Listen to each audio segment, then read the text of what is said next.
राजा परीक्षित और तक्षक नाग। राजा परीक्षित ने कलयुग के निवास स्थानों का निर्धारण करने के बाद अपने राज्य की सुरक्षा को सुनिश्चित करने का निश्चय किया। एक दिन जंगल में शिकार के दौरान राजा ने एक ऋषि की कुटिया देखी।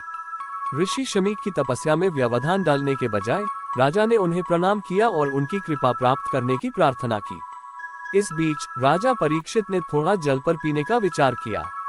वह अपनी प्यास बुझाने के लिए कुटिया में घुसे, लेकिन जैसे ही उन्होंने देखा कि ऋषि गहरी तपस्या में लीन है, उन्होंने सोचा कि इसे बाधित नहीं करना चाहिए। तभी राजा ने देखा कि उनके पास रखा जल का बर्तन एक नाग के दूध से भरा है। राजा ने सोचा कि यह अद्भुत जल उसकी प्यास बुझाने में सहायक होगा।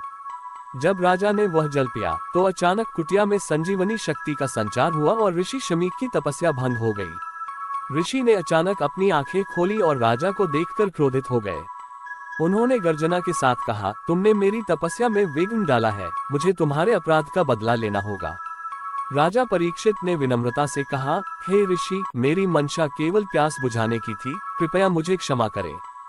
ऋषि ने कहा कि उनके पास एक शाप है जिसके अनुसार तक्षक नाग उसे डसने वाला है। राजा ने चिंतित होकर कहा, क्या मैं इससे बच नहीं सकता?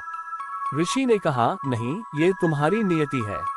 राजा परीक्षित ने अपने राज्य को सतर्क किया और तक्षक नाग का सामना करने के लिए तैयार रहने का आदेश दिया।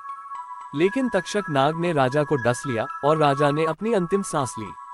इस घटना ने राजा परीक्षित के जीवन और उनके निर्णयों की महत्वपूर्णता को दर्शाया।